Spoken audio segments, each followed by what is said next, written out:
अब्बू, टीचर ने कहा है पाकिस्तान चले जाओ अपने अब्बू के पास। एक मासूम बच्चे और बेबस बाप का दर्द। टीचर ने गुलाम हैदर के बेटे से ऐसी बात कही।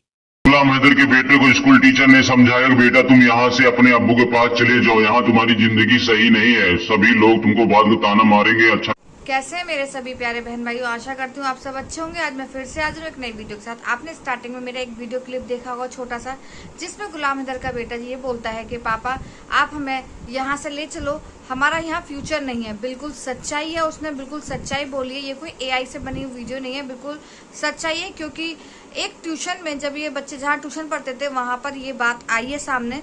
उनके टीचर ने ये कहा है कि आप यहाँ पढ़ तो रहे हो लेकिन आपका भविष्य यहाँ नहीं, आपके वतन में है। तो इस बात को लेकर जो पाकिस्तान से आई मोहतरमा गुलाम हैदर की पत्नी है, उन्होंने उसका ट्यूशन छुड़ा दिया और वो यानी कि स्कूल छुड़ा दिया और कहीं दूसरे पे ले जाके उन्हें स्टडी कराने के लिए भेज दिया। तो यही बात मैं ऑडियंस को बताना चाहती हूँ कि ये बिल्कुल सच्चाई है। और यहाँ मोमिन मलिक सर का एक वीडियो भी सामने आया है बच्चों के प्रति, तो वीडियो को पूरा देखिएगा, लास्ट तक देखिएगा, जितना हो सके ज़्यादा शेयर कीजिएगा। और अगर आपको वीडियो अच्छा लगे तो एक लाइक ज़रूर कीजिएगा, चैनल पर नए हैं तो सब्सक्राइब करके शेयर कीजिएगा। बिल्कुल सच्चाई है इन बातों में कि यहाँ रहना तो आसान है लेकिन नागरिकता पाना बहुत मुश्किल है। और बच्चों के भविष्य को देखा जाए तो यहाँ बनना भी बहुत मुश्किल है। आपकी क्या राय इस वीडियो को देखने बाद मुझे कमेंट्स बॉक्स में ज़रूर बताइएगा।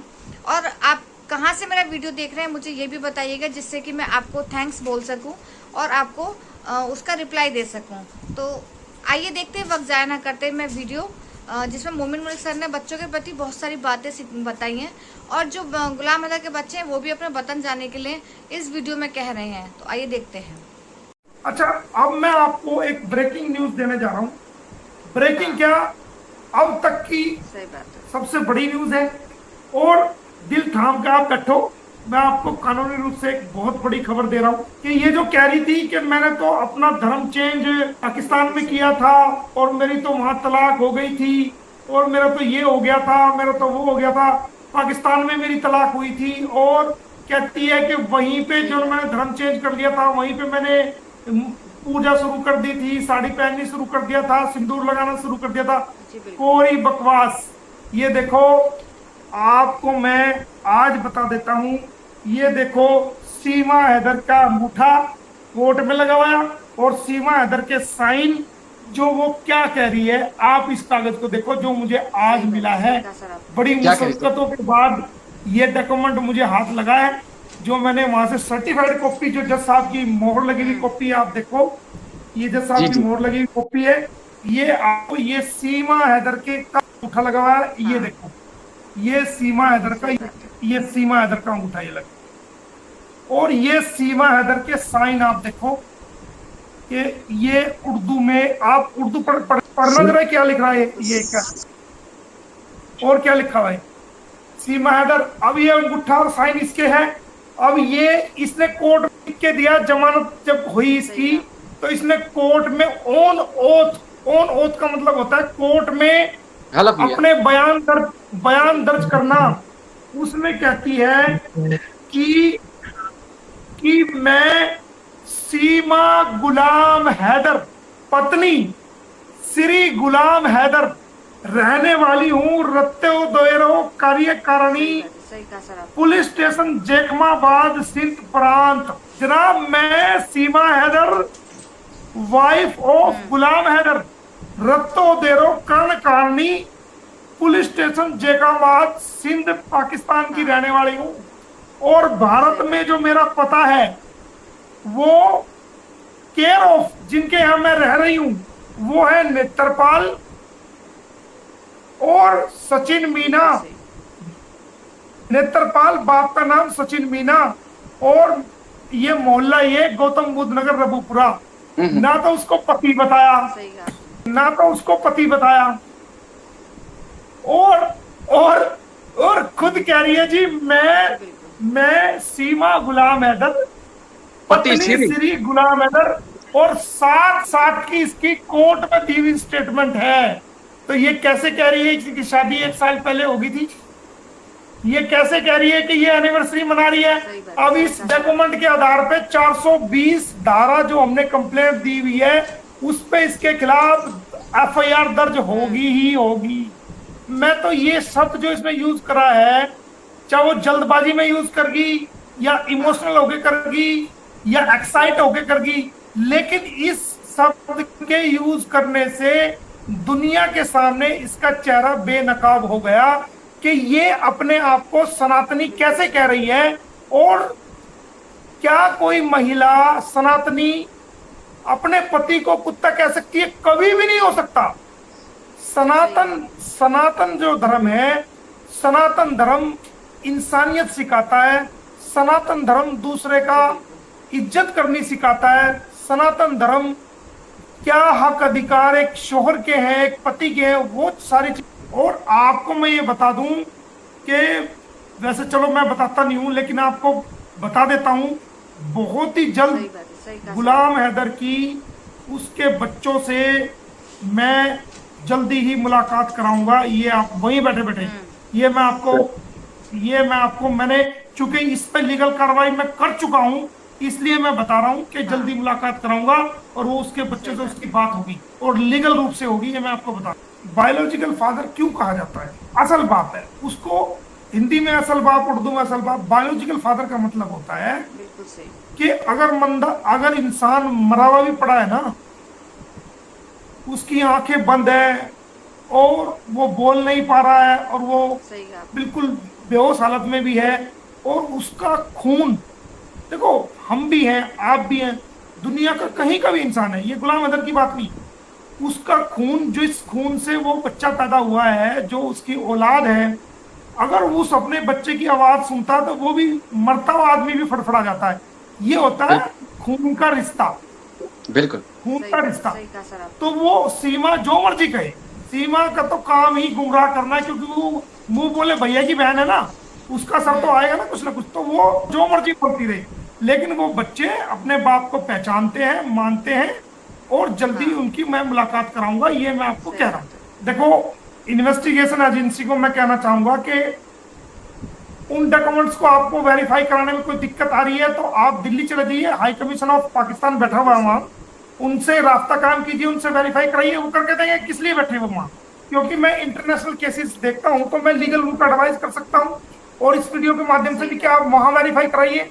हम भी जो हमारे केसेस होते हैं, जो डॉक्यूमेंट वेरीफाई कराने होते हैं, तो हम भी भेजते हैं, डाक से भेजते हैं उनको, और उनके अटेस्ट होके भी आते हैं। हमें जरूरत होती है तो बाई हैंड हम विंडो पे जाके उसकी फीस जमा करते हैं, जो भी 2 4 5 7 जो भी करा के लाते हैं। ये डॉक्यूमेंट मेरी उस कंप्लेंट में 420 की धारा में शामिल है। मुझे पता था, मैंने देख लिया था पहले, लेकिन देख तो बहुत पहले लिया था, लेकिन इसकी नकल नहीं मिल रही थी मुझे। और मैं जब तक नहीं बोलता हूँ, जब तक मेरे हाथ में कुछ आना चाहिए, आपको पता है।